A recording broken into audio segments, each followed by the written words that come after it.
I'm proud to be partnering with American Giant, a brand with a remarkable journey rooted in American values. Born from a single iconic hoodie, they embarked on a 12-year mission to produce quality clothing right here in the USA, while revitalizing communities across the nation. But there's more to their story. American Giant proudly stands beside the Rescue 22 Foundation, an organization dedicated to enhancing the lives of our veterans.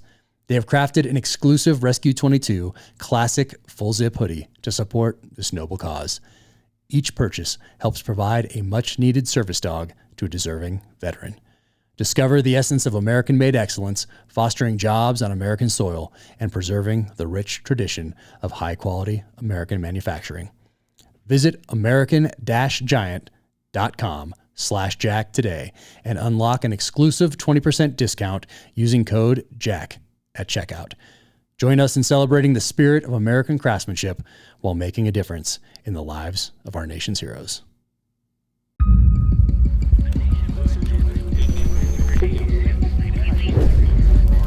This is the Danger Close podcast, Beyond the Books with me, Jack Carr.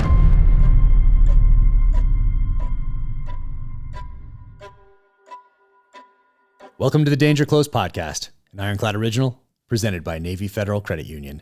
My guest today is Bear Handlon. Bear played football at Yale before working for Red Bull and then going into the SEAL teams. He is a CrossFit Games competitor and the founder of the apparel company Born Primitive. And now, without further ado, Bear Handlon. Bear, what's up, man? Good to see you, Jack. How you doing? Good to see you too. This is awesome, man. Congratulations on everything. Congratulations on getting out of the teams and moving on into this next chapter. Thank you so much. Grateful to be here, Jack. Man, I got one of your shirts on, Born Primitive, right here. Got a bunch up in the other room. And I want to also thank you so much because people send a lot of stuff these days. Like there's, books and knives and guns and whiskey and wine and people things just show up. And you sent a box of stuff, not to me, but for my wife and daughter.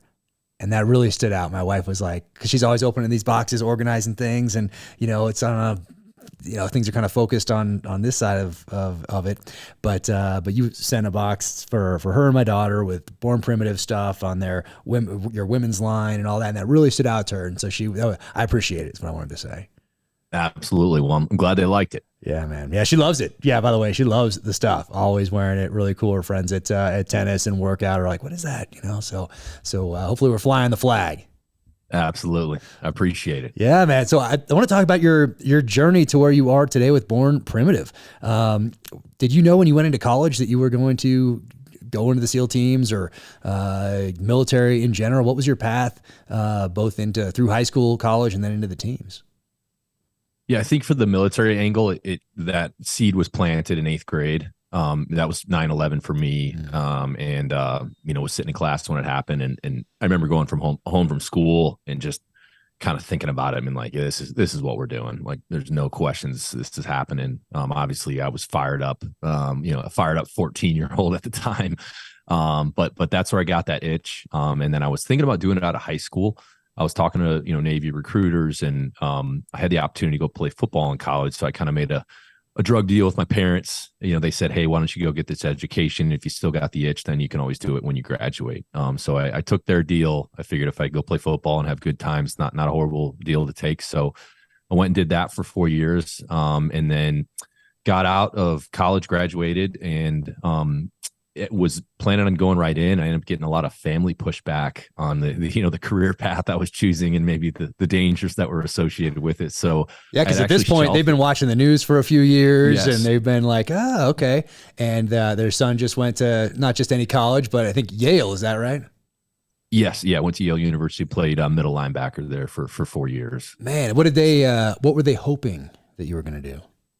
I mean, they didn't really have anything specific they wanted me to do. I was always kind of a serial entrepreneur from a very young age. So I figured they probably figured I would just find something and run with it and go do my thing. But I had that itch. I couldn't shake it. So I'd actually shelved the idea for about a year and a half, and they thought I was done. I said, "All right, I'm not going to do this anymore."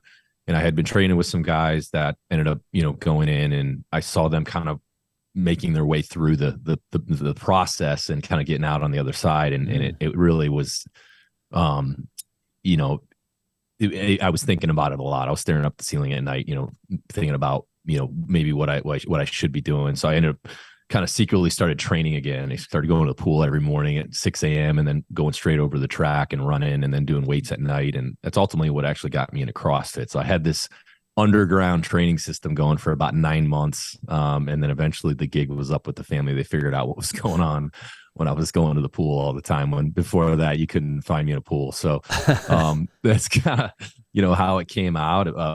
And then, as I was getting ready to go into the military, Born Primitive was kind of started as a total fluke. It was non-intentional. Long story short, I developed a pair of compression shorts specifically for Olympic weightlifting.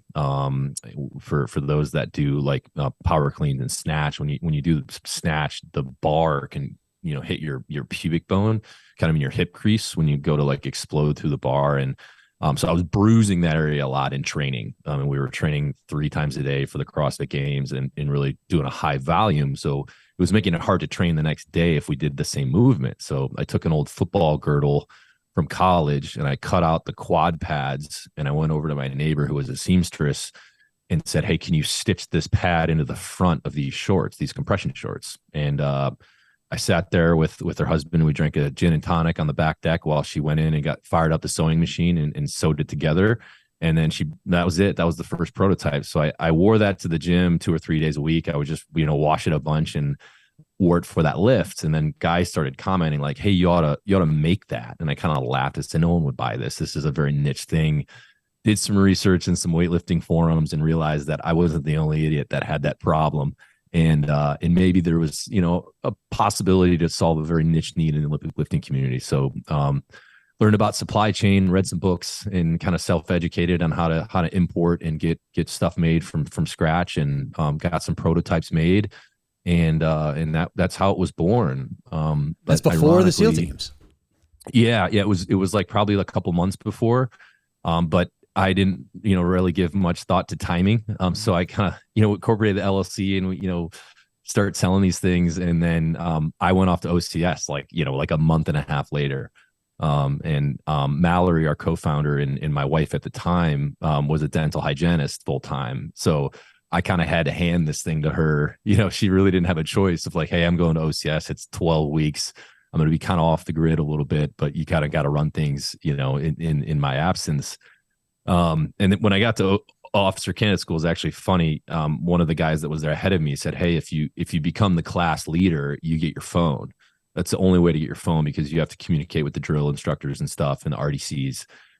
So that very first day, they're like, "Who wants to be class leader?" And they make you do like a 3-minute speech. You literally on the spot. You can't think of it. All right, stand up, give your speech. And I, was fortunate enough to get picked. But the only reason I was doing it is because I wanted to have my phone, so then I could work at night. So, I was doing emails with my suppliers and kind of conducting business, in my barracks when everyone else is shining their boots and getting their stuff squared away. I was like, I'm doing emails, and, I had like 1 bar by this window that I would get, like 1 bar of service. And, it was kind of funny. I was hustling even in the very, very beginning. That's how Born Primitive was started. Dang, dude. So in 8th grade, did you find out about SEALs then, or did you find out about SEALs in high school or college, or where did the SEAL part of the military inspiration come from? Yeah, I don't remember specifically whether it was a movie or a book, but there was a guy in my neighborhood that went to my high school that ended up going into the teams. And I remember, kind of, idolizing him and thinking about maybe I could follow in his footsteps. And it just, kind of similar to what you were saying before. It's like, I was just drawn to kind of what it stood for, the challenge of, hey, if those are the roughest, hardest dudes, that's where I want to go and see if I can hack it. And so I kind of had my eyes set, hey, if I'm doing this, that's the only thing I'm doing. Otherwise, I'm not doing anything at all. So. No kidding. And then during college, you said was it during college or after college you started, you saw the people that you knew go through BUD/S and come out on the other side of it. What was that, college or right afterward? That was right after college. We had a good little crew training in Indianapolis together that were all like aspirational to kind of go in and we were training at the pool and doing like, the drown proofing and tying our hands up and doing all that stuff, thinking we're cool. And that's when I ended up shelving my, kind of aspirations to go temporarily. And they all went to, basic training and then buds, and they're getting pinned, and they're joining SEAL teams. And I'm thinking, man, I'm missing out on this. And so I've, been a couple years behind those guys, but that's ultimately I had to just acknowledge that, if you're thinking about something like that every day, and I think this is probably true for anything in life, if there's something you can't kick and it's driving you nuts, you got to chase it. Otherwise you'll regret it, 30 years later, what you could have done when you were, 25 years old and young, and, your whole life ahead of you. So, yeah. Did you have a CrossFit gym? What were you doing during those year and a half out of college?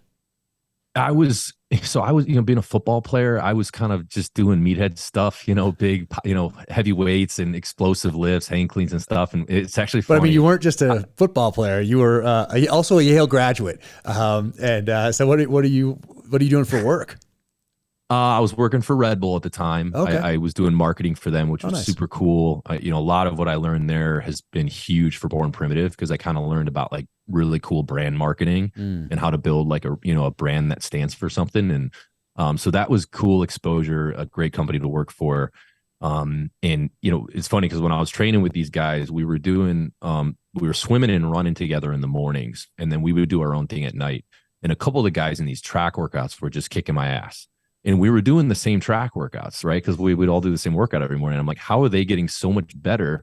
And I'm not a great runner anyway. I'm like 240 pounds. So like, I'm not winning a whole lot of foot races these days, but regardless, these guys, their mile times and mile and a half kept getting better and better. And I was like not ascending as quick. So I realized a couple of them were doing CrossFit at night, and I didn't know what CrossFit was.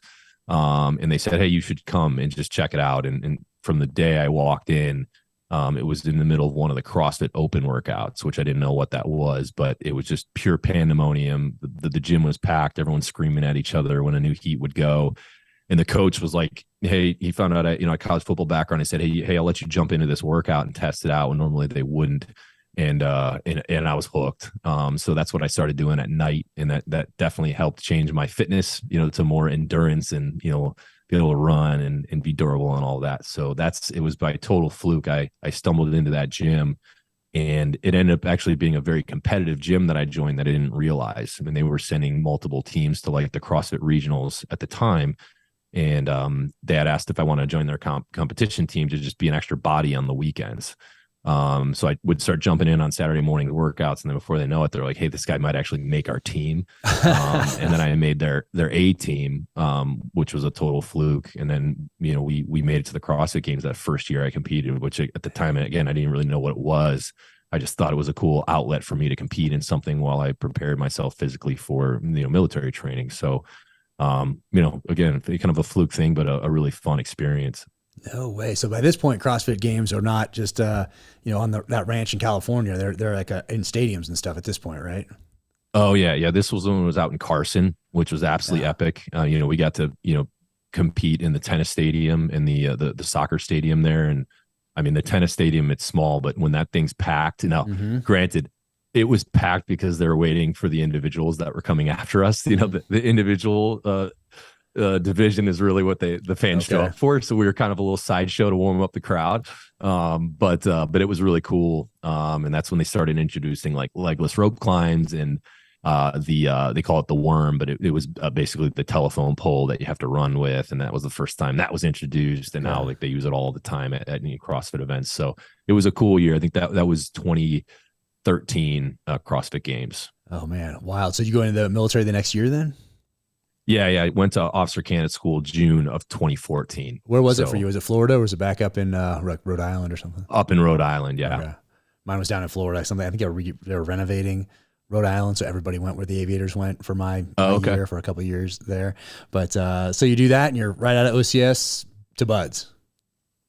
Yeah. I went straight there. Kind of shitty part about that is, and I don't know if you remember this, but like at OCS, you get out of shape. It's so horrible. We Same would thing in get boot camp. one. Yeah, both OTS. It was horrible. We get one workout every morning at like 4 o'clock in the morning, and it was some stupid calisthenics out on the football field. Yeah. And then we actually knew there was a rule at OCS, and I think it's the same way at boot camp, is like they could only remediate you for 10 minutes every hour. And for those non-military, by remediate, they could like, make you do push-ups and sit-ups and mountain climbers and kind of, like punish you for doing something wrong. But they can only remediate us 10 minutes every hour. So I would kind of like, in order to stay in shape, I would kind of try to purposely get remediated. So if I was walking past like a chief and a drill instructor, I would like accidentally give the wrong greeting of the day. Like I'd say good morning instead of good afternoon. And it was like 11:45. So they'd be like, oh, it's technically, the time was wrong. So they'd drop me down and they'd beat me for 10 minutes in the hallways.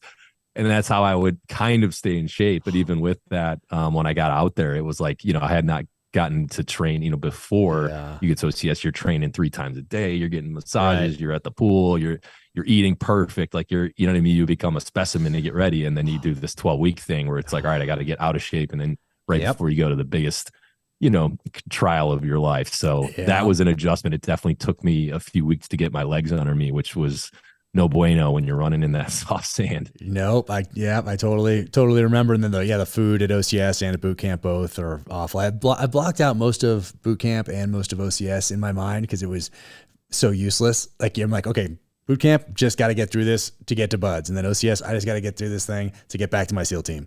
But it was not, I try to find the value in things, but in those two, like, I totally understand exactly where you're coming from. If you do get out of shape in those places because you're eating horrible and the stuff that you're doing is just, same stuff you would have been doing in 1955, 65, 75. And that's okay, fine. But then you get to buds. Like I'm going back to a SEAL team and I can kind of, jump in and get myself back in shape, but you're going right to buds and you're doing soft sand runs. And of course that's unique as far as like what muscles it's using and that kind of a workout, but they do get you in shape. I still think this today that any average high school athlete can make it through buds physically. Like if you're not at the top of your game, guess what? After 2 weeks of soft sand runs and climbing those ropes and going through the O course and swims, like if you just stick with it and you're an average high school athlete, you'll get through physically. It's that mental part, obviously, where you see the guys in some amazing shape quit the first hour of Hell Week. But did you find that when you got there that you got into that running shape, into Bud's shape fairly quickly just by default? Yeah, obviously they throw you right into it, but I do remember the first 4 mile. It's the one they rig where like half the class fails. The goon squad. Was the goon squad? Is that what they call it when you stay in the back? So definitely goon squad, but they definitely pushed out the turnaround like another quarter mile or something. And it was like by design because they want like half the class to fail the first one. And I remember they pulled us all aside, all the guys that failed, and they pulled the officers aside and were like, just so statistically, none of you are going to make it because anyone who's failed the first run won't pass. And I remember thinking like, all right, we'll see about that. But also acknowledging that, hey, I got to get my legs under me because I was gassed that whole run, in that sand. But yeah, obviously, you get back in shape pretty quick, but it just was not ideal to be starting behind the 8 ball. Yeah. Particularly the academy guys, they I think graduate in May. And they get there pretty much right away, and they're in perfect shape. They've done the O course a million times. They've sharpened. They got like 8 spare knives at their house and helmets that they can like swap out. You know what I mean? I showed up and like, all right, you're classing up in like 3 days, and it's like, oh shit. Nice. You know what I mean? I was kind of with the E-Dogs where like you haven't done the O course yet, and this and that, which I think is in a way maybe how it should be. But it's kind of cool. We found a way to make it work. That's awesome, man. How was Buds for you? Did any parts challenge you? Any swimming or drown proofing or pool comp or Hell Week, or how was Buds for you?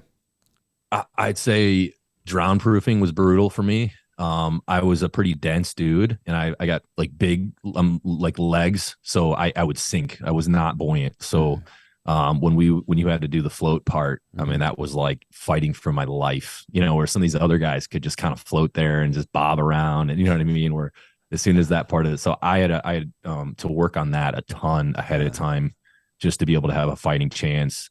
Hell Week, same experience as everybody else. I got sipe and was pretty sick, but was able to grind through. And then pool comp went to fourth attempt. Got an absolute, And for those listening, that's all you get, right? The fourth one is it, right? You get rolled after the fourth. So I definitely, used a few silver bullets. But I was able to to get through, was able to get straight through, with a little bit of luck. So nice. Oh man, that's wild. And then no problem. Third phase, and then you go on to SQT, and for SQT for you that's part of the pipeline at this point, right? So you're in San Diego for it. So you do that for another 6 months. Yeah. I think that's 6 or 7 now. Straight through. A lot of fun. Obviously, still some shenanigans going on, but at that point, as you know, they just want to start teaching you some stuff now instead of just beating you down. So that was a great thing to finally start feeling like you're doing stuff that is applicable to the job you're going to ultimately do. Are you still doing Born Primitive at this point? Is it still growing? Oh yeah. So obviously Born Primitive continued, like it started right before OCS, as I said, and that was where it got a little crazy, is because Mallory moved out to California with me. Of course, we were married at the time, and so she was running it, and she's a hustler too, and so she would. Was running out of the house. It was just me and her, mainly her at that point, because obviously I'm in the training. But she would start booking us for these CrossFit events on the weekends, to be like a vendor, these like little local competitions, or, in San Diego or Anaheim, or even I broke the Liberty barrier a couple of times. I went up to LA for CrossFit events. So, I'd be limping my butt through the doorway on Friday night after a full week of training, and she'd be like, "Hey, we got to pack the Jeep. We got to be set up by 6:30 tomorrow in Anaheim, so we got to leave at 4:30." Or, you know what I mean? We got to inventory the whole garage and pack the Jeep and then we'd be working an event on our feet all day. Dude. And then you'd get back Saturday night, and then there were sometimes we also had an event on Sunday. So I'd be getting back to the garage, Sunday night, 7:00. We got to re-inventory everything. And I'm getting to the serious Sunday scaries that I'm going back to work on Monday, when most of the guys are prepping their gear and getting massages, and you know what I mean? Like they're getting everything squared away for the week, and I'm rolling in like, so, thinking back, like I don't think I realized how crazy that was at the time, but now that I reflect on it, I'm like, that was absolutely wild. The fact that we were balancing both when I should have been solely focused on training. But we were just so scrappy, and we wanted to hustle. And we, at the time, that was the only way to get your brand name out there, was to get out in front of people and speak to customers. We just had the shorts and just like screen printed t-shirts and hoodies. Like, it wasn't anything significant. But we figured, kind of brick by brick, we could build it. And that was, started with connecting with people, in the same space we were in, which in the very beginning was CrossFit. So, we kind of, that was kind of the theme for my entire military career, was there was always this huge demand to Born Primitive, even while I was active duty. And finding a way to balance that was very difficult. Right. As you can relate, because I know you started writing to the tail end of your career. So there were a lot of late nights and early mornings, and I sent some emails from some very weird places. I'll put it that way. So, oh man. And so you mentioned massage. I never even thought of getting a massage in buds, and I still don't even like massages today. I don't think anybody did back then. You just kind of, I went through in 97, but even today, for whatever reason, I just don't. I wove this into the last book too, because there's a scene that happens in a Russian spa, and James Reese, my character, doesn't like other people's hands on him, and the other guy's like trust issues, that sort of a thing. I just never liked other people's hands on me. I just, for whatever reason, I've just always never been that comfortable with it, but. Sidebar. So did the military know, or did SEAL teams know that you were had a job on the side, or this sort of thing? Or were you just kind of doing it, and really your wife at the time is running it, and you're kind of helping? Like, how does that work? Yeah, in the beginning, no, just because it was so small. Like I didn't even know the rules at the time. Like I just joined the military, but once I got, stationed out on the East Coast, I talked to like admin department, realized there's a formal process. You just fill out paperwork and the skipper signs off on it. You just disclose outside employment. And as long as it's not something that's like taking advantage of what you're doing, in the military, and leveraging that to like profit from something else, that they really don't care. And anytime you would get a new skipper, you just have to sign a new version of those, and admin would file it away. So that part was really easy, honestly. I think that the harder part was obviously balancing the actual demand in the wild hours and the trips, and you're always out of town, and you know what I mean, working out of hotels, and of course deployments. Then you got a 9-hour time difference, or 7, whatever, wherever you are, and you're doing Zoom calls at 2:00 in the morning on deployment. So that That's was wild. the more challenging part. Oh man. So what's your first workup and deployment? What team do you go to? I was at SEAL Team 2, and we Nice. just went to UCOM, or as we like to call it, Operation Enduring Per Diem. Oh So yeah, Operation Enduring Per Diem. Yeah. good time, but no triggers were pulled. Oh man. So what did you? Is it still Germany at the time? Do we still have a hub there in Yeah, Stuttgart area? Stuttgart. Yeah. And you go around. Did you get to go down to Africa at all, or there's AFRICOM by that point, I guess? But so did you get to do some cool trips in Europe? Did you get to go up to Norway and do that sort of thing? I didn't do Norway, but we got to go to Normandy for just like a little team building trip, which was awesome. That was the first time I got to go there and see the cemetery and obviously the beaches, and just kind of get the perspective of how crazy that was. At low tide, I think that beach was like 300 yards wide or maybe even bigger. And that first line of cover is, it's to that first berm. And it's like, can you imagine coming out of those landing crafts and staring at that, and there's no cover anywhere, and you just got to get to 300-meter no man's land run up against a bunch of machine gun nests up on that hill. So that was cool. Switzerland, Austria, we went down to Israel, Croatia, nice. Serbia. Yeah, we were bouncing all over. So it was really cool. Okay. It was in the winter, so we got to ski, and we did a helicopter skydive in the Swiss Alps, which was badass. Nice. So that was just for fun. That wasn't obviously anything official. Okay. So yeah, we had a good time. We enjoyed our time out there. Okay, nice. And then you come back, and what's next for you? So then, with the officers, we do like our diversity tour.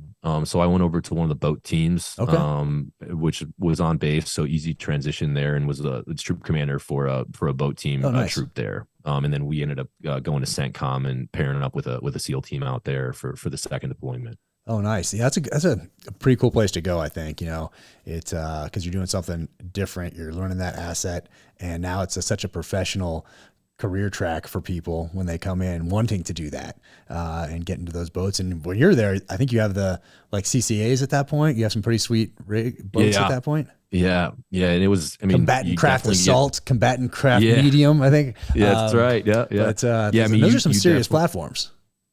Absolutely. I don't know what the horsepower is on those two engines, but those, you definitely get a new perspective of what those guys do riding in those boats, and just getting the shit kicked out of you. Because, obviously when you're in the platoon, you of course get on those boats, but it's not that often, maybe it's during your VBSS block and, a few other things, more options, but it's not like every day. Whereas those guys, their training every day is of course in a boat, because that's their craft, and then, the sea state would be shitty, but it's like, well, we got to get it in. So you're just getting absolutely crushed. So mad respect for those guys. And what you don't see is also the work that goes in before and after the training scenarios, because if they came and picked us up and then we went and did VBSS for 3 hours and got back at midnight, right?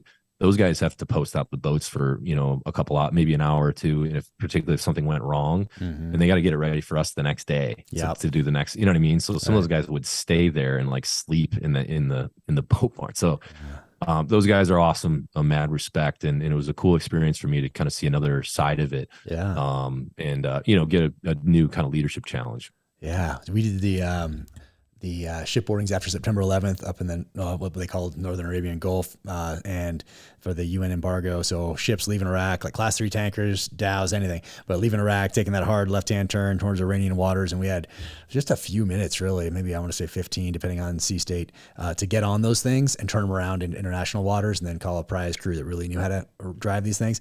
But of course, it's awful sea state anytime they're going to make one of these breaks. They have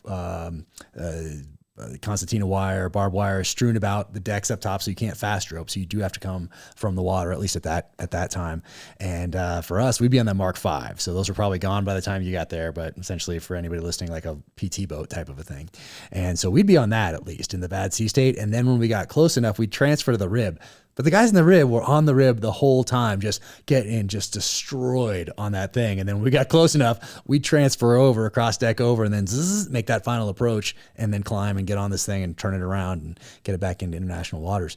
But those guys that are in the rib, that no break for them. And then once we got back off the boat, back into the rib, back to the Mark V for us, which is a smoother ride. But those guys had to ride those ribs all the way back every single night. And yeah, once again, nothing but respect for those guys taking a beating each and every time they go out. Whew, oh, absolutely. And particularly at night, if you're in the back, you can't see the waves that, like you can't anticepate, you know what I mean? So if you're in the back, you're just strap in and rig for pain, Yeah. So yeah, absolutely mad respect. Yeah, but he got some cool gear. I think I saw those guys eventually getting some good gear. So hopefully it was there by the time you got there. Eventually getting some dry suits and good comm setups and weapons and better training and all the rest of it. Because then they'd have to get in a lot of places to and from different facilities where they could put the boats in the water, that sort of thing. So they needed some training with some smaller weapons that they might have to use on those transits if they got hit or whatever. So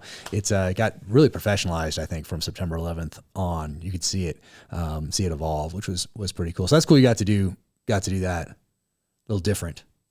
Yeah, absolutely. And I think that's the common theme is just like, in both entities, just you're around a very just professional, motivated individual. And I don't know if you've experienced this since you've gotten out, but I think that's the biggest challenge is you lose that camaraderie, but also just the standard you're able to hold each other to is so different in the military than like in the civilian world. Particularly, I run a company and I got, we have like 75 employees. So you have HR. I have to filter like how I was taught to like, maybe discipline or coach people, because we're able to be very direct, in the previous job, almost probably to a fault, but we all know what the job is. And it's like, we don't take it personal, but we're pretty direct in how we communicate. And I've learned maybe the hard way that if you carry that over directly into running a civilian operation, it might not be received all that well in certain cases. So got to adapt to the operating environment.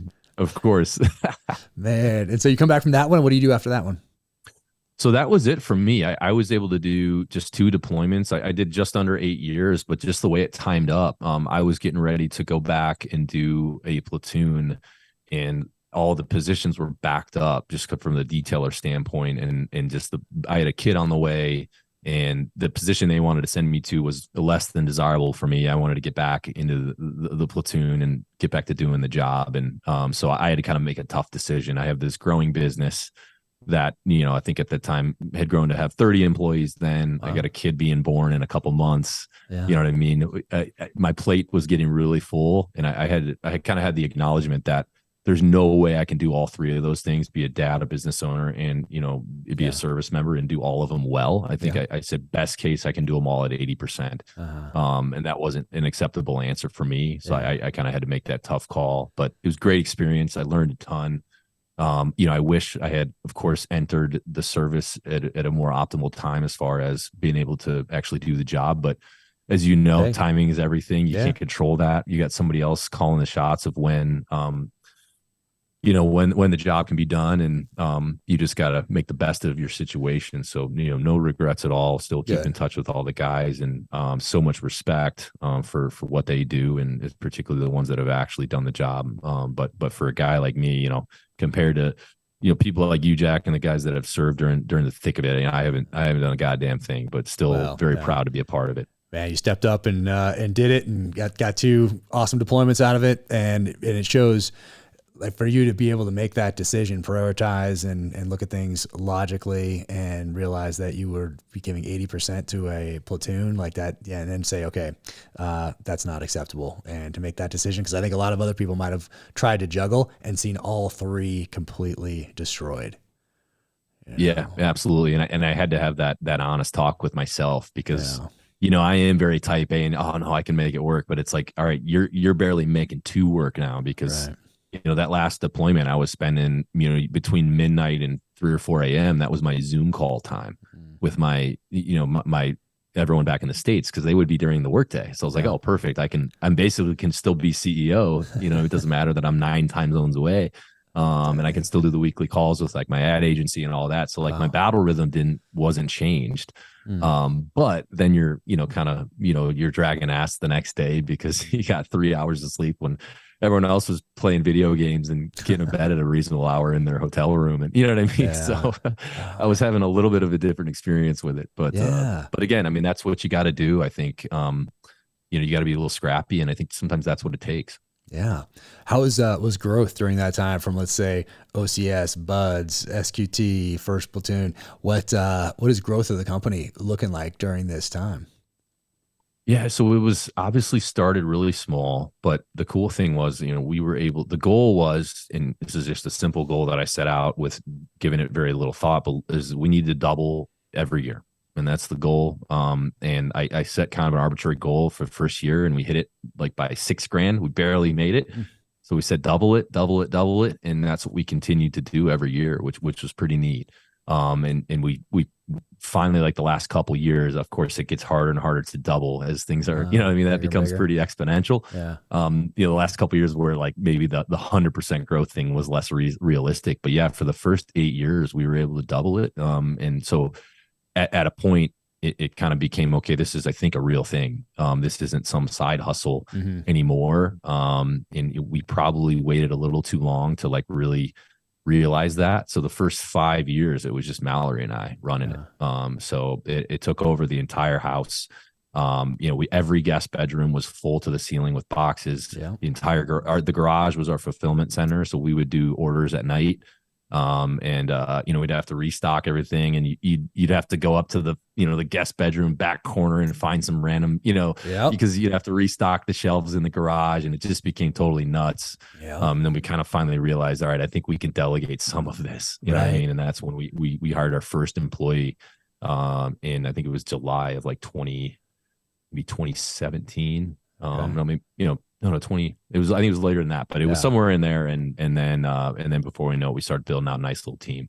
Nice, man. So yeah, even just with merch for me, like it was just hats. Like we started with a hat, a t-shirt, maybe a hoodie, something else, but started with that, and my wife's doing all of it. I mean, she's a bedroom, same thing. Our last house, boxes everywhere, printing machines, labels, all that stuff, getting them, driving to the store with the back of our car just filled with boxes, getting it to the post office, knowing the person at the post office and UPS store about, first name basis. And, we still give them Christmas card, Christmas gift certificate stuff and, all that, give them a little something. But yeah, she did all that stuff, and it just started to take over. Yeah. Kitchen, living room, bedrooms, all that stuff. And that's, that's not the focus of this. That's a supporting effort to the writing. And now it's a lot more than that we have on the site, but now we had to outsource. So now it's there's a fulfillment center and all the rest of it. So now there's more of a team that's handling all those things. But for you guys, I can imagine in my head, what I mean is I can picture the boxes stacked up and printing labels and tracking and customer service and getting that product shipped and all the rest of it, and how insane that is and how busy that is. But it's fun. It's cool looking back on that. And that was just a couple of years ago for us. But yeah, my wife did all that work, and it's pretty cool. I want to wish veteran Wally King a very happy 100th birthday, and want to thank everyone from that greatest generation, the World War II generation, who fought and sacrificed so much for the freedoms that we enjoy today. At Navy Federal Credit Union, every day is Veterans Day. That's why they're proud to have served the military community for over 90 years. Their employees are part of the community they serve. Many of them are veterans themselves. They serve more than 2 million veterans, so they understand the needs of veterans. They provide resources like Best Careers After Service to help veterans transition to civilian life. They're a top VA home loan lender. They offer award-winning 24/7 stateside member service. Use the hashtag #GratitudeMission to thank a veteran and honor their service. Your service inspires ours. Learn more at NavyFederal.org/veterans. Insured by NCUA, Equal Housing Lender. Hey everybody, I'm Andy Stumpf, host of the IRONCLAD original Change Agents. For over a decade, IRONCLAD has worked with brands and individuals to create world-class films, series, podcasts, and ad campaigns. In fact, I've been working with IRONCLAD for the past few years. I was introduced to them on a project through the Navy SEAL Foundation. I've worked with them on a variety of projects, even up here in Montana, long before they proposed the idea of change agents to me. They're the best in their field. And I say that because there are plenty of people out there looking for the best, looking for the cream of the crop, looking for the top of the triangle. And if you're looking for that, you need to look no further than IRONCLAD. If you ever need media by way of film, a series, podcasts, or ad campaigns, they have you covered. You can reach out today and follow them anywhere at This Is IRONCLAD, the ampersand, and then This Is IRONCLAD, or visit them online, thisisironclad.com. Again, www.thisisironclad.com.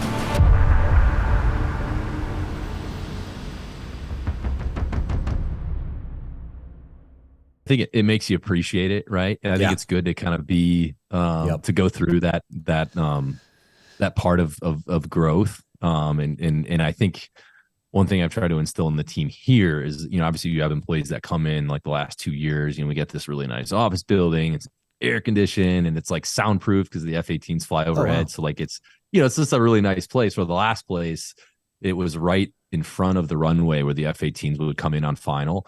And the AC would always break. The F-18s would literally rattle the ceiling and set off our alarm. Wow. There was 8 of us in one room. I didn't even have a desk. I just sat at the conference table. Yeah. You couldn't, you try to take a call and the F-18s are flying overhead and someone else is on a call. I mean, it was like, it was a little bit rough, but that's how you got to do it in the beginning. Yep. So for the people that kind of come in late, I never want to be that guy that just tells like war stories about like the early days, but at the same time, I gotta give them a little history lesson sometimes about, hey, like we've gone through a lot to get to what we have today. And, everyone needs to still possess that scrappy mentality, that kind of almost that underdog mentality that there are not infinite resources and you gotta, get in. There are good amount of resources now, but I think if you get complacent that you've made it, you lose a little bit of that edge. Yeah, man.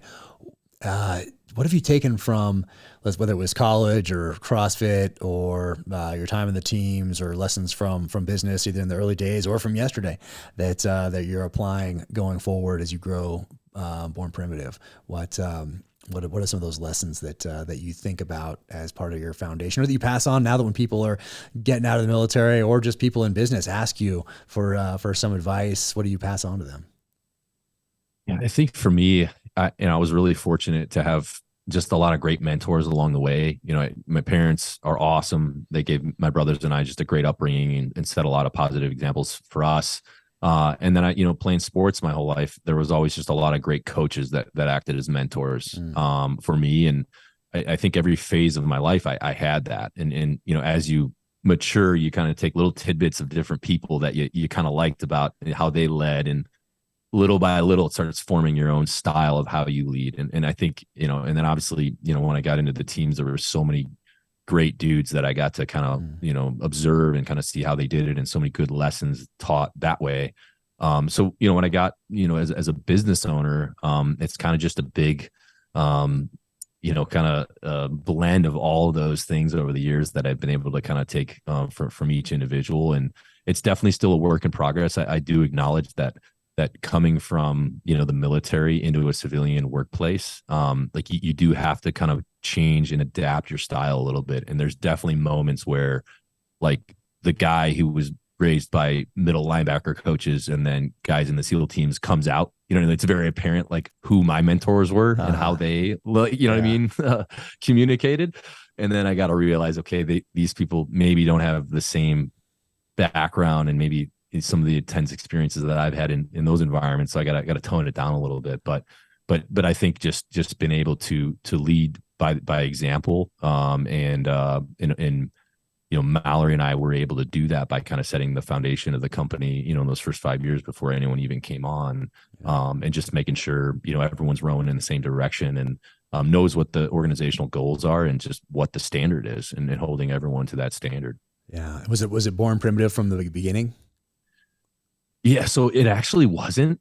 It was called, so the product, the Snatch Shorts, was just called Snatch Shorts. So the original brand was called Snatch Shorts LLC. Nice. And the logo was I had a guy draw this up. It's a dude snatching a tree, and he's a caveman. He's got a loincloth between his legs, and he's got an American flag bandana. He's got like big shaggy hair. Like that was our original logo. Oh, and I'm like, do you have a retro shirt or something that has that on it? I do. We Nice. actually, it's our first shirt, and our 10-year anniversary is coming up next year. I think we're going to relaunch it. Perfect. And everyone keeps telling me that we should do it. And I'm like, no one will buy that. And everyone's like, no, everyone would buy that because that's epic. So yeah, I got it pinned up on the wall in my office. It was our first shirt ever. So that was it. And then I actually got kind of a lucky break. There was someone from that had founded Hurley. And I'm embarrassed. I can't remember the individual's name right now, but we were on a call in the early stages, and he said, hey, like, I think, you got something going here, but you should consider renaming your thing, because he said, what are you going to do after these shorts hit? Right. And I said, well, I don't know. It's, whatever it evolves to. And he said, well, exactly. He said, you're kind of pigeonholing yourself by just having that name. What if you want to get into women's stuff? What if you want, X, Y, Z? And I started realizing, yeah, this guy's right. So we very early reincorporated into Born Primitive, and thought that was a bit more of a casting a wider net, and we could go, in many directions with that name. Yeah. Why did you choose Born Primitive?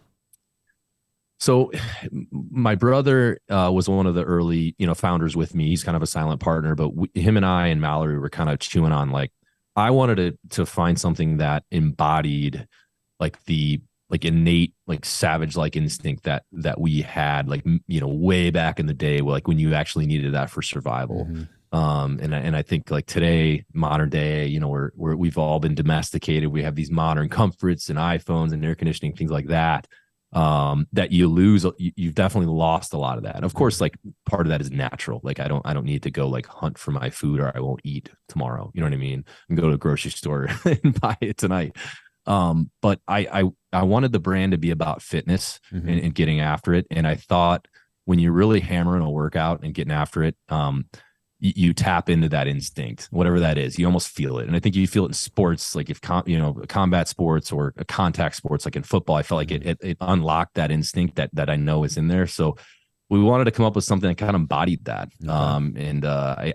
I hate to give him credit because he's my brother, and I don't want to do that, but my brother actually came up with, hey, what about Born Primitive? Nice. And we thought it kind of worked, and we sat on it for a while, and then we said, all right, let's roll with that. So, all right, man.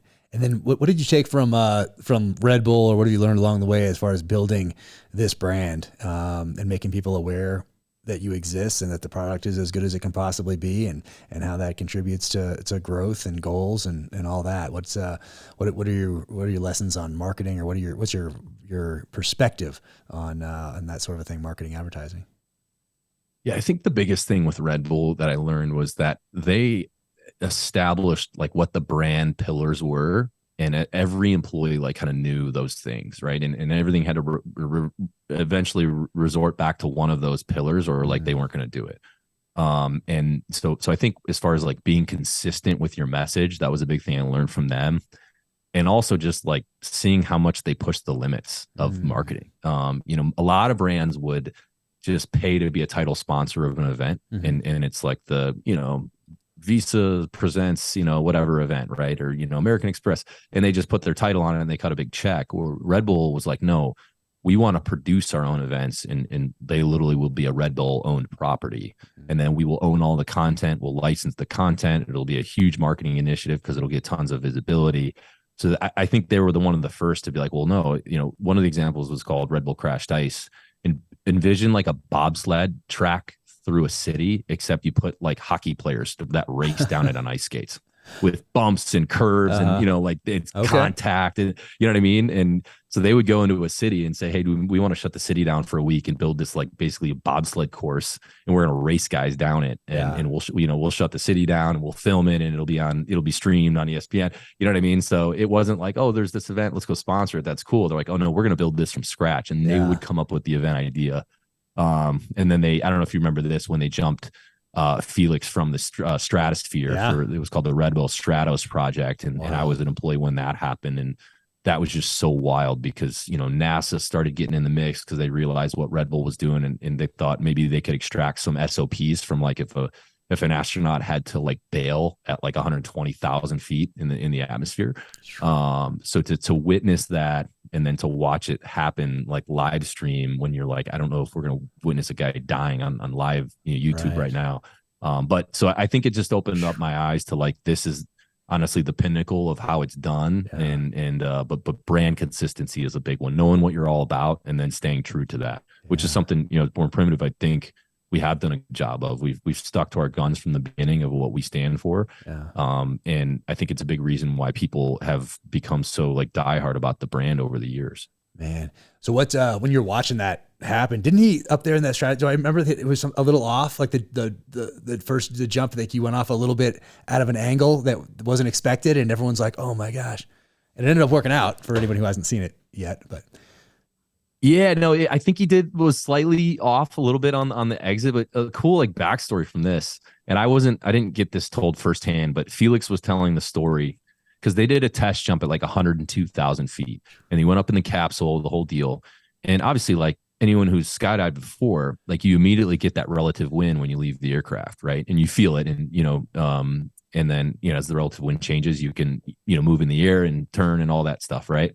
So. And he, of course, was a very experienced skydiver as well, but he had never jumped from 102,000 feet. And up at 102,000 feet, the air is so thin, there is no relative wind.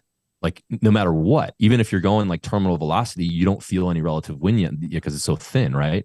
So when he jumped out of this at 102,000, the Earth was so far away, it wasn't appearing to become any closer, and he had no relative wind. So he actually thought he was drifting off into space because he didn't realize he was moving, even though he was going like 300 miles an hour, or whatever terminal velocity is at that altitude. So then little by little, as he got down and the air starts to thicken, he starts, feeling, that he has inputs on his hands and feet and he can move, so, but how wild would that be? You think you're just doing a test jump and you're like, hey, did we miscalculate something with gravity or something? Yeah, because you're the first guy to do it. So, gosh, and of course you've seen all these movies and people are floating off, and that is crazy. And then they went up to, I think when he did it, it was 130,000 feet. But the cool thing with that is there was a dude that was his mentor that did it in like the 70s for the Air Force. Oh, right. And I think it was like, at around 100,000 feet, but that was like way before all this fancy equipment. I mean, they were like, hey, we need a volunteer. Like we need to test, like evacuating from these super high altitude aircraft. Like, I'm guessing it was like the spy planes and stuff. So this guy rogered up to like be the guinea pig, and then he was the kind of the project lead, mentoring Felix as they ascended higher and higher for these test jumps, which is pretty badass. Yeah, that's wild. I mean, we talk about staying on message and having pillars and that sort of a thing, not just floating around from one fad to the next or trying not to offend anybody. Like it doesn't seem like you're too concerned about offending anybody with what you post and who you associate with. And as you're building this thing, it's like unapologetic. I think that's the word I'm looking for. Is that intentional? Is that you, or what is your vision when it comes to dealing with social media, dealing with people who might be trying to undercut you or the brand because of what you stand for or your background? What's that like? Yeah. It's been an interesting journey. I think, the brand ethos were established. Honestly, it just kind of became an extension of my values, because it's like, it would be too hard to kind of manufacture a brand and then kind of inject these personality traits. Like if it wasn't you, because then, you know what I mean? It just made sense. I get it. Hey, this is how I was raised. This is what I value. I've always been a patriotic kid, from the Midwest. Work your butt off. Don't make excuses. You only get what you earn. Those are things that I were taught. So it was like, okay, naturally that should be the brand stance. I guess when you're one of two, you can make that call early on, because there's nobody else you're working for. So that's kind of, the guardrail that we set. And I will say, particularly a few years ago when things got a little crazy, that was the first time we really got tested as far as like, hey, are you going to stick to your guns? Or are you going to waver? And fortunately, kind of cooler heads prevailed, and we stuck to our guns. Hey, this is who we are. If you don't like it, if you have a problem with the 1 million police officers that honorably serve our communities, and you're going to do this mass kind of stereotype of some people that maybe did things wrong, right? I mean, there's bad apples in every batch, right? We were not going to alienate the other million police officers because of some unfortunate events, right? That of course like brought a lot of visibility to that. And I remember, during the heart of the riots and stuff, we had planned way out. I mean, this was like planned 9 months before. We were launching like a new Thin Blue Line collection. And that was always something that we donated a good portion to a charity that supports the fallen police officers. It supports the families. It helps the kids with tuition and of course the husband or wife with things around the house. Like a very good organization that is not controversial at all. And we'd always done that. And we had this new Blue Line collection coming out again that was planned 9 months before. And people are coming to me and said, "Hey, do you still want to launch this? Like, we might get absolutely fried." You know what I mean? And we had to have a conversation. And, fortunately, there's a few members of my staff, a retired SWAT officer, and then a few, wives of police officers and a former police officer as well. And they kind of brought me in. They were like, "Hey, like, if this is what we're all about, then like, what's even the conversation here?" And it was a really good, like, you're right. Like, so we moved out on it, and we that there's been moments like that, even when we launched our Don't Tread on Me shirt, which, again, Jack, that goes back to our naval history. Yeah. We wear that on our uniforms, and I hadn't even thought that like people might try to twist this as something different. So when we launched our Don't Tread on Me shirt, which by the way is our #1 selling shirt. Nice. So for the people that have an issue with it, put that in your pipe and smoke it. But that was another one where it's like, people are chirping. But I think what I've realized, Jack, is that you don't need to speak to everyone. You know what I mean? If you stick to your guns and you're true to your word, you will get more of a loyal following. And if you try to speak to everyone, you're going to speak to no one. So pick a lane, run in it, be proud of that. And I'm never going to apologize for supporting our military or first responder communities or being proud of our country's history and everything that we enjoy today because of, all the things that have done in our past. And of course, there's some things that we all acknowledge, we're wrong. But I think there's been a constant desire, by every generation to improve it for the next one, right? And I think that's been done. And we were talking earlier about the Best Defense Foundation and going back to Normandy and those 9,500-year-old guys, right? That haven't been back to that beach since they were 19 years old, and they're back on that beach, and they're telling us stories about the buddies they lost, maybe even in their arms, and they're walking through the cemetery. Like, I think we need to remember that kind of stuff, right? And acknowledge the bad things, but also the sacrifices that give us the tremendous freedoms. Or, go to Gettysburg, right, and walk those fields. And it's just, it'll humble you up real quick, as so that's that's what we've been all about. I think it's worked well for us. And I think there was moments where maybe we were a bit cautious or a bit timid, but we're coming 10 years in. I'm very confident now in our brand position. I don't worry about the few Instagram comments anymore, where early on I was way more sensitive to it. And kind of a natural progression. So we're rocking and rolling now, and we're proud of it. Nice. I love it. Unapologetic. This is Jack Carr, and I want to talk to you about Schnee's boots. If you followed me for a while, you know what a big fan I am. This pair right here is the same pair that I've been wearing for over a decade now, and these are the ones that I wear when I want to come out heavier than I went in on a backcountry hunt. So love these things. They are absolutely awesome. And I have a bunch of different kinds of boots. They're pack boots, and go check them out at schnees.com, SCHNEES.com. Schnee's mountain boots are handmade in their Italian factory located in the foothills of the Italian Alps. Each boot is made from the absolute highest quality materials available, from the fine leathers to heavy-duty hardware and Vibram outsoles. They only sell direct to you without the middleman markup. This means they can put higher quality materials and craftsmanship in every boot, so you get more boot for your money. They are also all backed by Schnee's industry-leading customer service and support.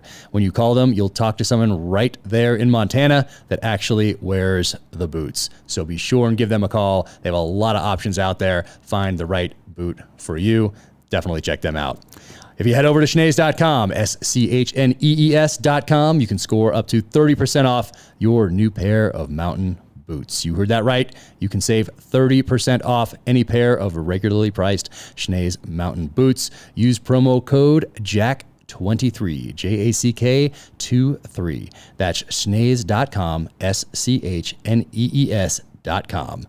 Jack23 is the promo code. Enjoy those boots. We took our youngest 12 to Gettysburg this summer, and it was amazing. I read Killer Angels years ago. Wanted to reread it before I went there this summer, but too much going on. But anyway, Killer Angels, if people haven't read that, they should for sure read that book and go to Gettysburg and walk those fields. But we met in December of 2021, and going back to Pearl Harbor, Best Defense Foundation. You guys sponsored, were one of the sponsors of that, and Best Defense Foundation, founded by Donnie Edwards, NFL, whose grandfather was at Pearl Harbor, and Donnie just wanted to, during his time in the NFL, just started taking World War II veterans back to the battlefields on which they fought. And now, after he's retired, he's continued to build Best Defense Foundation. So we got to go out there together. My daughter was with us and take these veterans. We had 62 or 3 on that trip. I want to say it was a big trip because it was the 80th anniversary commemoration events, and for her to sit there across the table from these guys aged like 95 to 103 and hear their stories. And remember Jack Holder, who passed away a few months back, but he was a mechanic at Ford Island working on essentially what was a float plane that had drop torpedoes, and he sees these planes coming over the mountains, dropping down, and then strafe the runway. And he showed us where he jumped into this ditch that then was a sewage ditch, but now it's just dry, just a ditch. Showed us the bullet holes still in the runway, still in the hangar. And then he jumps up, runs to the edge of the water and looks and sees these planes bank, drop, and turn into the harbor and drop the first torpedoes of the war in Pearl Harbor. And he went on to become a pilot and then sink a Japanese submarine in the Pacific, help sink a Japanese aircraft carrier, and then they sent him to the Med, and he sunk a German submarine in the Med. Like, amazing. And my daughter's hearing those stories from him firsthand over breakfast, over lunch, over dinner. And it was just invaluable, I think, for her to spend that time with those guys and not just read about it or watch it in a movie, but to really hear it from them, to really humanize it and personalize it. And that was amazing. That was a cool trip. That's where we first met. Yeah, it was such a cool experience to talk with those guys. And you see how different it was back then. Some of these guys were like, faking their birth certificates. Yeah. And, it's such a different perspective now. I hate to say it, but like I don't think that flies now. You know what I mean? Some of these pilots, I think they were 18 years old and their first mission was a combat mission coming off of an aircraft carrier. It's crazy. In a crazy situation out in the Pacific. Like, can you imagine that? 18, 19-year-old kid, and that's it. You're getting thrown right to it. Or with D-Day, some of the guys static line jumping in, right? They had never done a real static line, right? And that's their first jump. All they had done was like the PLF training, jumping from like an 8-foot platform, and that was it. And then there it is. They're over Normandy getting shot at and, missing the DZ and just scattered behind enemy lines. I mean, it's crazy when you really think about that. That wasn't that long ago, you know? Nope, wasn't. And then we got to go there. Yeah, June of 2022, we went again and went with Donnie and Best Defense Foundation back to Normandy and those beaches you were talking about earlier.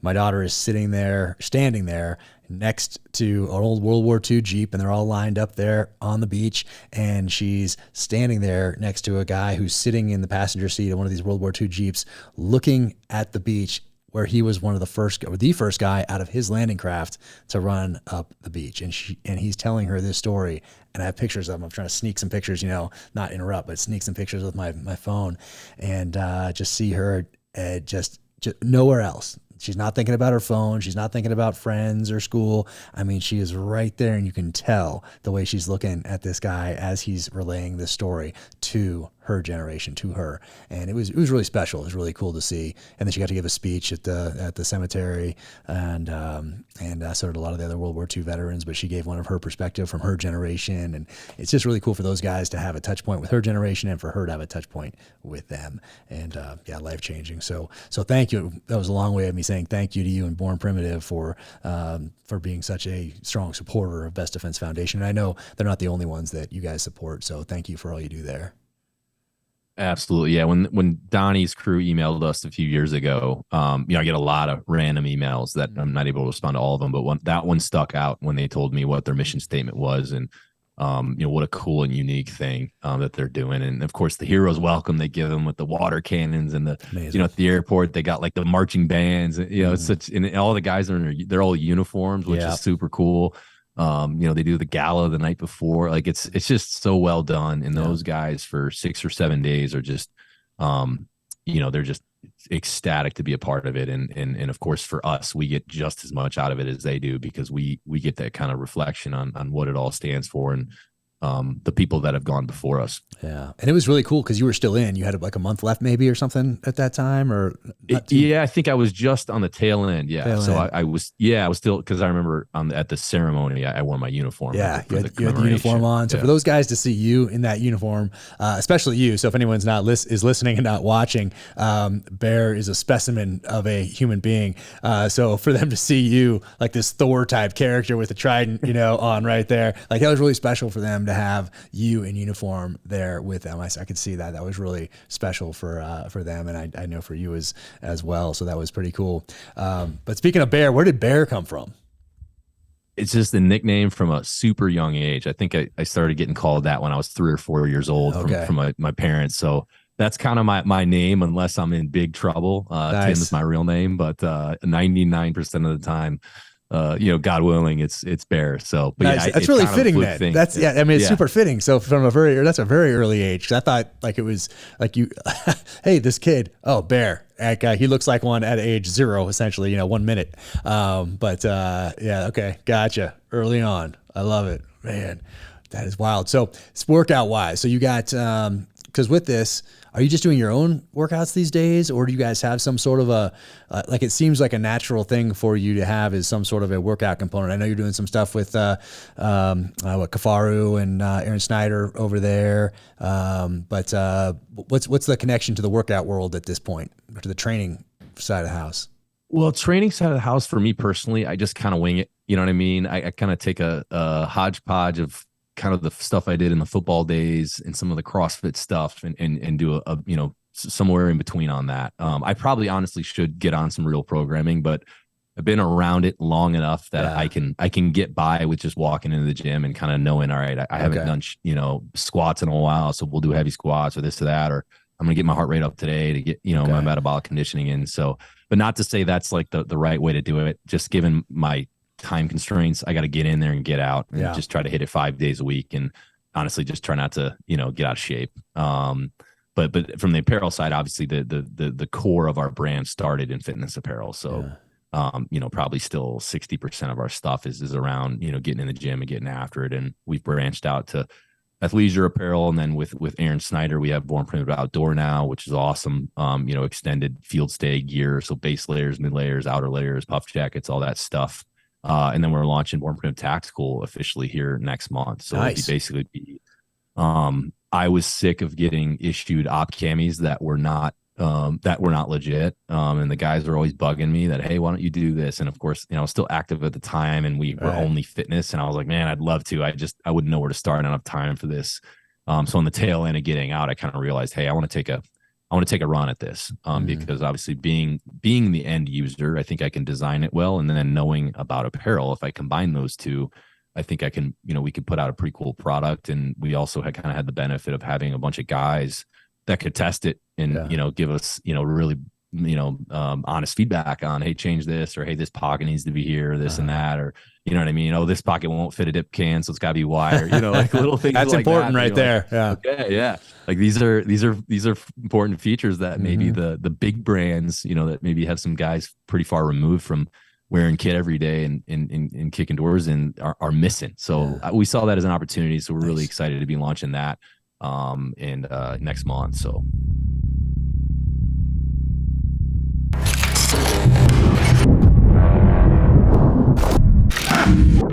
It's way easier to face your fears when it's for a good reason.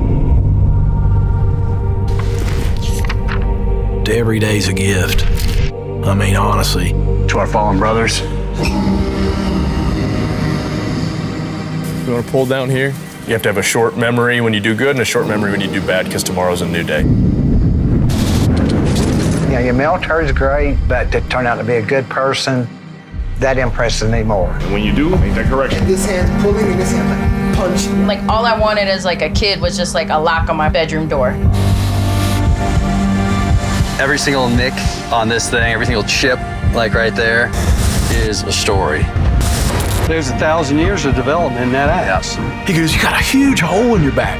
And I'm like, well, put something in it. It just teaches you so much about life, the way that fighting kind of goes. That's what it calls for. That's what it calls for. Our generation has to be the ones that step up and say, hey, look, I'm going to be a person that gives. It's all about like fighting for freedom. When you go through that door, it's a fight. Let's do it. I'm gonna need a week to decide if I ever do that again. I've not seen anything like this before. It's just way better to be in the flow. And I got out because we weren't at war. We're at war. I'm going back.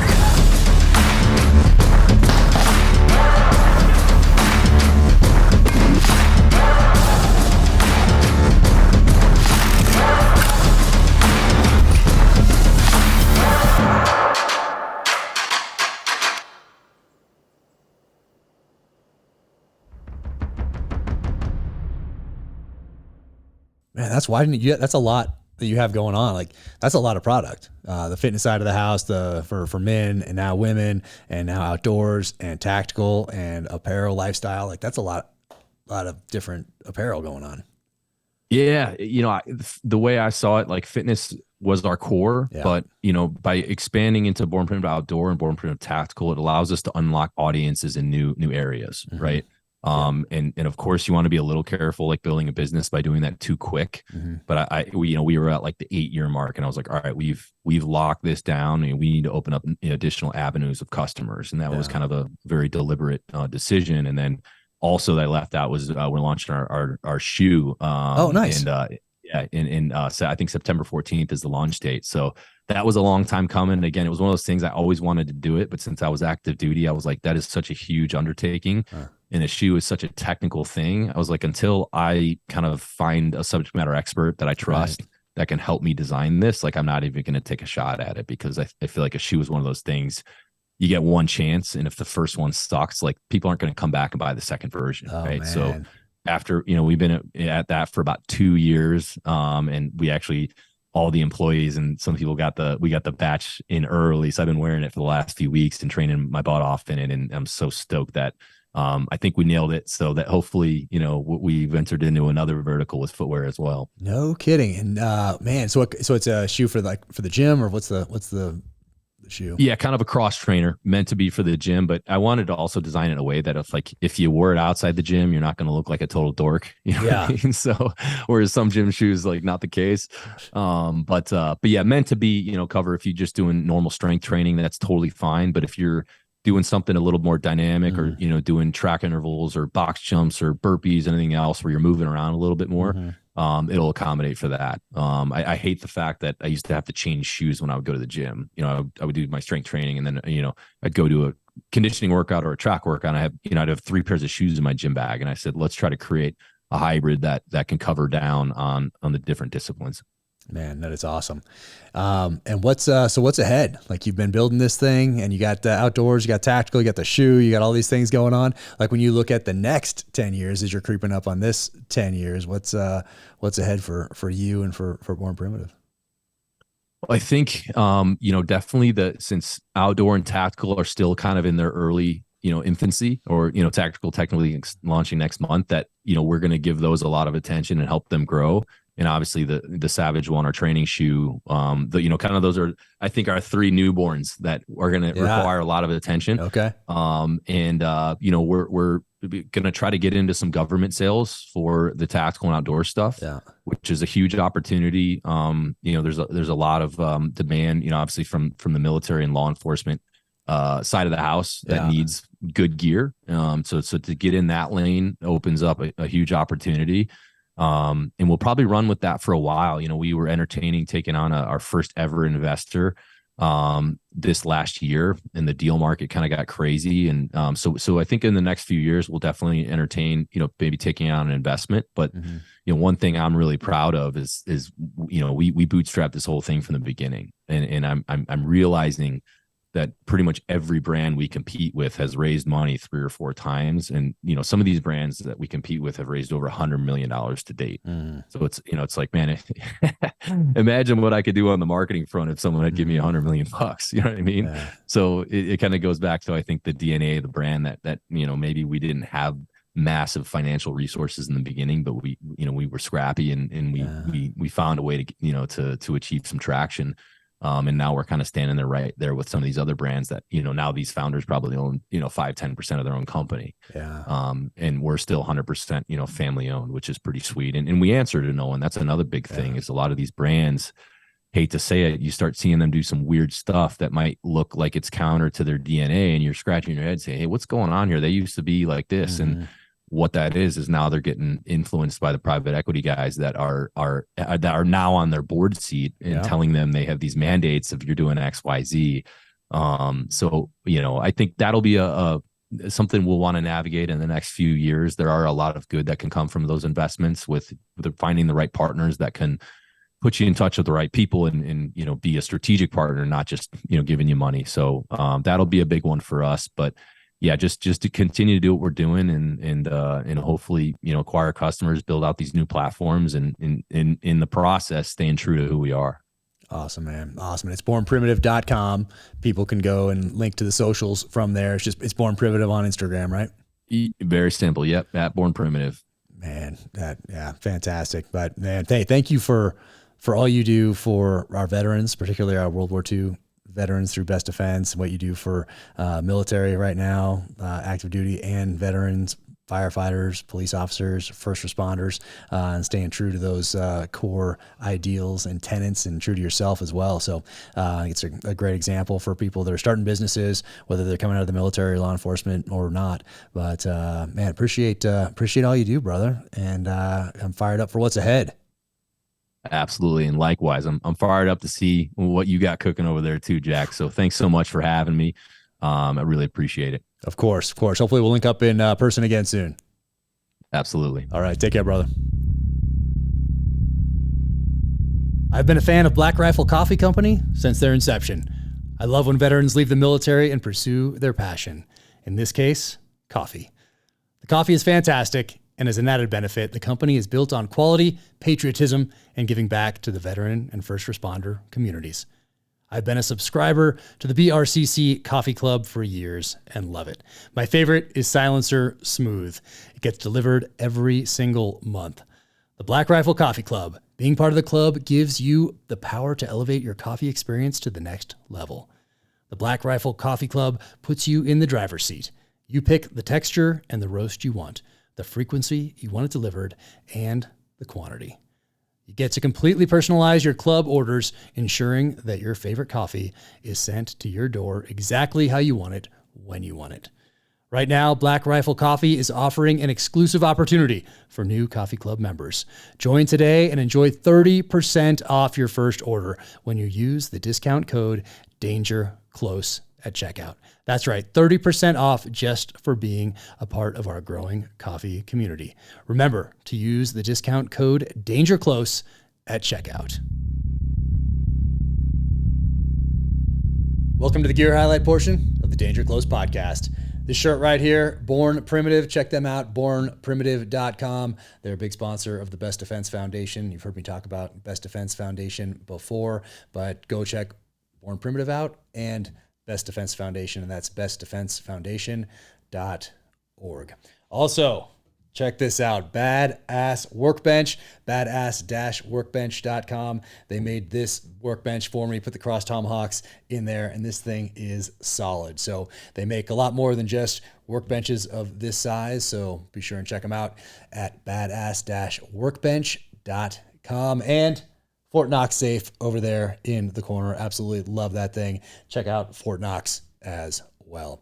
All right, what else do I have here? This right here, 6 Hour P320. This one right here is from True Precision. And so got the red dot optic on there. And they also, if you can see that, let's see. Yep, they put the cross tomahawks right there for me. So True Precision, check them out. They do work with the P320 and P365, but solid crew over there. So check them out, True Precision. And Matt Graham stopped by the other day. He does Aries watches right here. And he heard me talking on a podcast about those Army figures that we used to play with in the 70s and 80s. And he had some casts made out of sterling silver. So if I ever need to, I can melt these guys down or use them as trading pieces. But anyway, Matt, thank you so much. Matt always comes up with the best gifts. Very thoughtful and creative. So that was very cool. So Matt, thank you, my friend. And this arrived. I am excited to check this out. PARD. So this is a thermal scope right here. And I'm going to get this on a rifle soon and put this thing through the paces. But from what I have seen, this thing is going to be pretty sweet. So PARD, check them out. And I'll get this on a rifle soon and I'll report back. So thank you guys. That is awesome. And also, so I went on a hunt a couple years ago here in Utah. I used my dad's old 30-30 that he got back in the 50s, so a pre-64. And look at this. So but the whole time I was worried about dinging it up, and so I wanted to get another one. So I did. So my buddy Tim Clement found this for me, and Winchester Model 94 right here, 30-30. Look at that. And he took it to Nelson Ford out in the Phoenix area to check it out and make sure it was working and good to go, and set it up like this for me. So Nelson Ford, thank you. I've had some 1911s worked on by Nelson in the past, and he does amazing work out there. And Tim, thank you so much for all the effort you put into this. It is sincerely appreciated. Very cool. And what else? Go Ruck. So Ryan Mannion, thank you. Check out the Travis Mannion Foundation. But she sent me this with Go Ruck. So Go Ruck, I'm going to put some weight in this thing and start carrying this around the mountains up here. It is well past time that I do that. And thank you. This thing is obviously very well built because it's going to carry some weight. So Ryan, thank you. Go Ruck, thank you. And be sure and check out the Travis Mannion Foundation as well. And that's it for today. See you next time. Thank you for tuning in to the Danger Close podcast, an Ironclad original presented by Navy Federal Credit Union. To find out more about Bear and Born Primitive, be sure and go to bornprimitive.com. Follow them on the social channels for there. It's Born Primitive on Instagram, and stay tuned for what's ahead. You can follow me on the social channels at Jack Carr USA. Officialjackcarr.com is the website. Click on shop in the upper right-hand corner for the merch. And if you enjoyed this conversation, be sure and leave a 5-star rating and review wherever you get your podcasts. Until the next time, take care out there, stay safe, be strong, keep fighting.